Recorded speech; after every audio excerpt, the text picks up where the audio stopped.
Wherever I want. And he goes to swing his rifle like a club to knock Frank into the drink. But he misses. That is all the provocation Frank Reed needs. Pulls his pistol, aims it, and... boom. No, click, nothing. Click. I bet he did not laugh. This is what makes it so dramatic. He pulls back on the hammer falls on a faulty cartridge. Oh no, he says, or something like it. Pulls back on the hammer to get another round into the chamber. In that time, Soapy has miraculously sobered up. He's seen death in Frank Reed's eyes, pulls his rifle round to dead center. Both men fire at exactly the same time. Oh! Soapy Smith, shot to the heart. It's a gusher, and he's dead before he hits the deck. Frank Reed, not so lucky. Oh! Oh No photos! Are you shooting video? no! And she's gonna put it on Facebook. Yeah, it's gonna go on Facebook tomorrow. Tagged again. Now we'll be friends forever. Frank Reed takes a shot to the groin. It shatters his pelvis. He is in agony. Collapses to the deck like a sack of spuds. I got him, boys! But he got me! He knows he's done for. Now they hear the fuss and commotion inside the meeting. They rush out, tear a door off the warehouse to make a makeshift gurney, and they rush him off to the hospital. Yes, we used to have a hospital back in 1898, just not today. But it's to no avail, of course. Frank Reed is to die an agonizing 12 days later from his wounds. Ladies, I wish you could see the gentlemen's faces right now. It's not a pretty sight.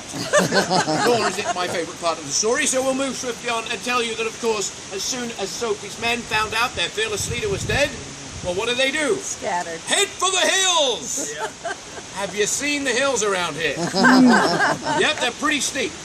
And in all of that commotion, of course, you've got Mounties waiting up at the border with a Maxim gun. There's no going that way. You've got nothing but water at this end. They were easy to round up. And actually, if you go down to the police station today, you can see that at least 4 of Soapy's gang were taken down south, where they already had prices on their heads. So finally, Skagway is clean again, except for one thing. Soapy lay in a pool of his own blood for nearly 24 hours before anyone wanted to touch him. Well, the locals finally discovered what a blackguard he was. Nobody wanted to deal with it, but eventually a Christian man took pity on Soapy, the Reverend Sinclair of the Union Church, who decided even Soapy should have somewhat of a proper burial. He hires a teamster and a wagon, and he brings him out here for what is said to be the shortest and least attended funeral of all of Skagway's history. For a man that was cheered 4 days earlier, on July 4th, riding a white horse in the July 4th parade, thousands of people cheering his name, Soapy, Soapy. Just 3 people showed up for his funeral. One of them was the Reverend, the other was the teamster. And the last, a mysterious lady dressed in black and veiled. We don't know who she was, but we know who she wasn't. She was not Mrs. Soapy Smith, who is back down in St. Louis looking after his 3 kids. So add that to the list of crimes. We obviously assume that it was his mother-in-law. But regardless, the Reverend stood over the gravesite and he opened aloud, he opened the good book and read aloud from Proverbs. The way of the transgressor is hard. Amen. Let's do lunch. And that was all he got. It may be more than he deserved. It was a different story from Frank Reed when he came to be buried out here. Not 3, but over 2,000 people jammed this place. They were lined from this spot here all the way down to the river. Imagine that, a sea of people. And on that day, they passed around a hat that filled with money. They passed around a hat filled with money. I think that was the last day it worked. Yeah.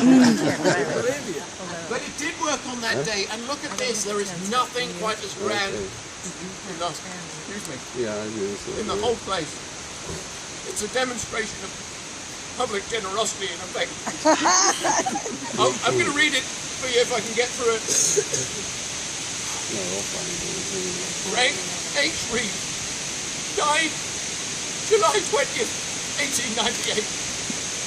Age 54 years, he was so young. Actually, that's a pretty good innings. Go back there. But this is the bit. He gave his life for the honor of Skagway. I'm sorry.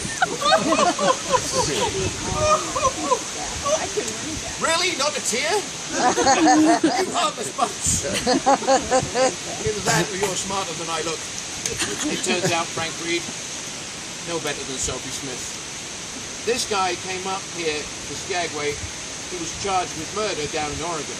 He pled self-defense for shooting an unarmed man in the back. Somehow gets off. We suspect money may have changed hands with the judge. Comes up here to turn over a new leaf. How does he do that? Well, he becomes the city engineer, the surveyor, the man who lays out the streets of Skagway, whose name is literally on the first map.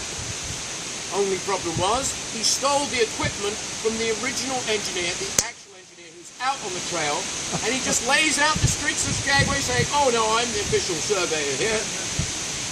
And he takes in the money, taking money head over fist, sometimes more than once for the same lot of land. The biggest problem of all, of course, is that it wasn't his land. Captain Moore's original 160-acre homestead claim. Oh no. It was Captain Moore's land, yet Frank Reed and his cronies, the Committee of 101, when they came into town in 1898, they just barged Captain Moore out of the way. Eventually, Captain Moore got his money back, or at least part of it, for the land that was stolen from him.